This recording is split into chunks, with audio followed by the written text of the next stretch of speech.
Hello, it is T, and I am back with another Minecraft Monster Girl speed paint. It has been quite some time since the previous one, and that is okay. I have found a little creative spark in this little Ale, who has been suggested by Tired Animator.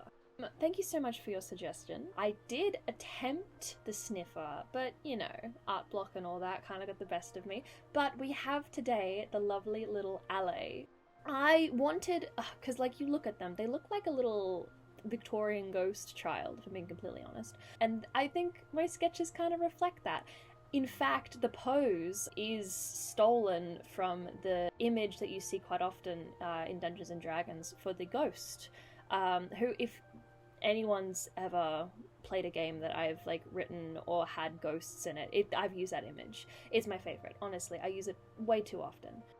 I don't know, this was quite easy to draw, just like this curious little ghost. And then you think about ghosts, and then you have like these like tattered clothes and kind of floating, just kind of elements, I think altogether really like just works, honestly.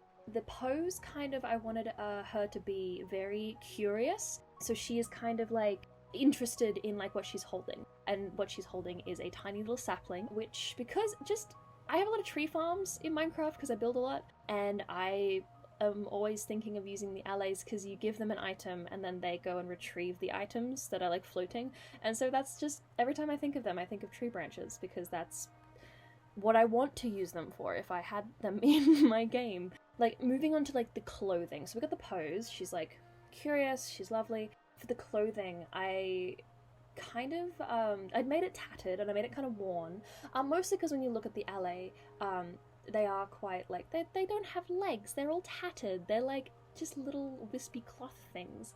I really wanted, first thing as soon as I sat down to draw was, gotta have tattered clothing, you got to. I don't care how modern your ghost is, if their clothing isn't tattered, does it even count? It's a dress, and then it kind of like has been ripped in the front, and then it goes down.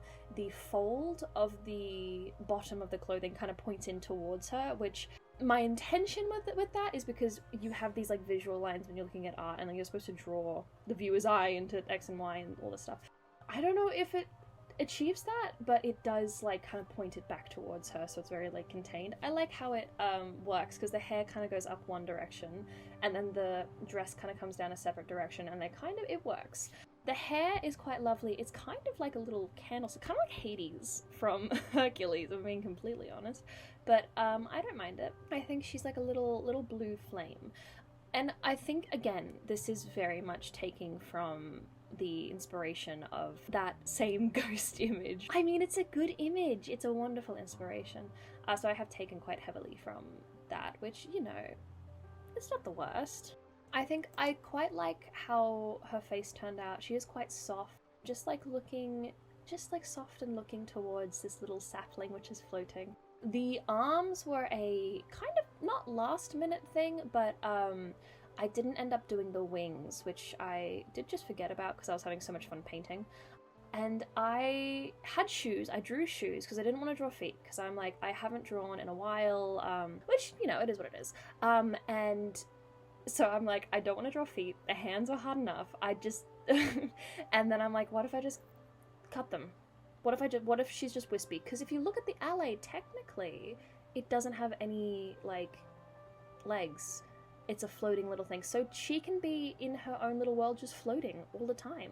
It works. I think that works really well. It adds this extra element of, like, is she really there? Like, it very is, like, ethereal in this kind of, like, sense of, like, she's kind, she looks curious, but she doesn't look necessarily human, which before she was very kind of human, and then you get rid of these elements of like, you make it, she's like, doesn't have a corporeal form, if you will, which I think is quite lovely.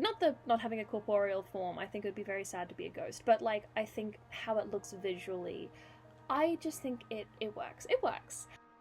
So yeah, here was my lovely little alley. Thank you so much for the suggestion. If anyone has any suggestions of what I should turn next into a monster girl, please do not hesitate to leave them in the comments. I am quite enjoying this. Hopefully I can draw more. Oh my goodness. But yes, I will love you and leave you and see you in the next video. Farewell!